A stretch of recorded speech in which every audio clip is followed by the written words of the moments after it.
Straight of Hormuz में Indian ship पर firing बिना वार्निंग और अब ये इंसिडेंट ग्लोबल टेंशन में बदल रहा है।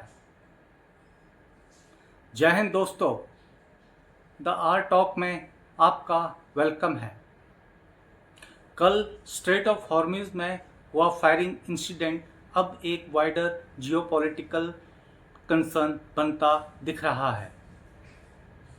इंडियन वेसल जग अर्नब और सनमार हराल्ड जो क्रूड ऑयल लेकर इंडिया आ रहे थे, उन्हें ट्रांजिट के दौरान फायर का सामना करना पड़ा। रिपोर्ट्स के अनुसार इसमें इस्लामिक रिवोल्यूशनरी गार्ड कोर की मॉस्किटो गन बोट्स इन्वॉल्व थे और फायरिंग बिना किसी प्रायर वार्निंग के हुई।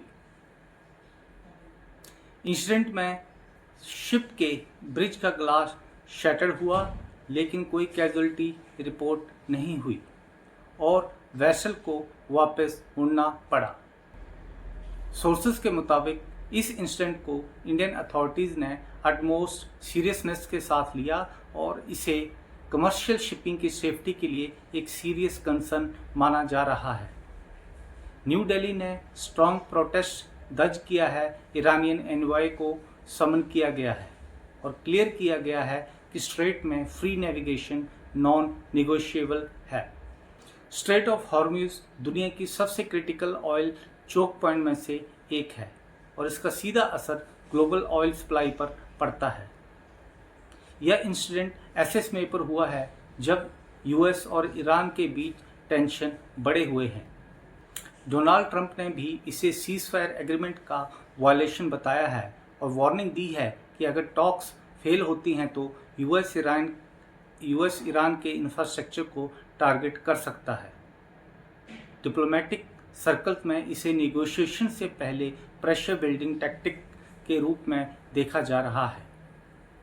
ट्यूसडे को यूएस और ईरान के बीच second round of talks scheduled है और यूएस डेलीगेशन इस्लामाबाद पहुंच रहा है। दूसरी तरफ ईरान का कहना है कि यूएस का नेवल ब्लॉकेड इलीगल है और जब तक ये हटेगा नहीं, स्ट्रेट रीओपन नहीं होगा।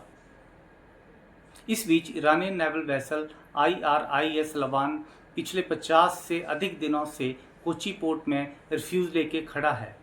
आईसिस के मुताबिक ग्राउंड लेवल एक्शन और ऑफिशियल डिप्लोमेटिक मैसेजिंग के बीच गैप इस सिचुएशन को और कॉम्प्लेक्स बना रहा है। फिलहाल सिचुएशन मल्टी लेयर्ड है। India Iran diplomatic tension, US Iran stand of और ग्लोबल एनर्जी सिक्योरिटी रिस्क अब फोकस में अपकमिंग टॉक्स पर रहेगा। क्या टेंशन कम होंगे या सिचुएशन और एस्केलेट करेगी? लाइक करें, शेयर करें, सब्सक्राइब करें द आर टॉक। जय हिंद।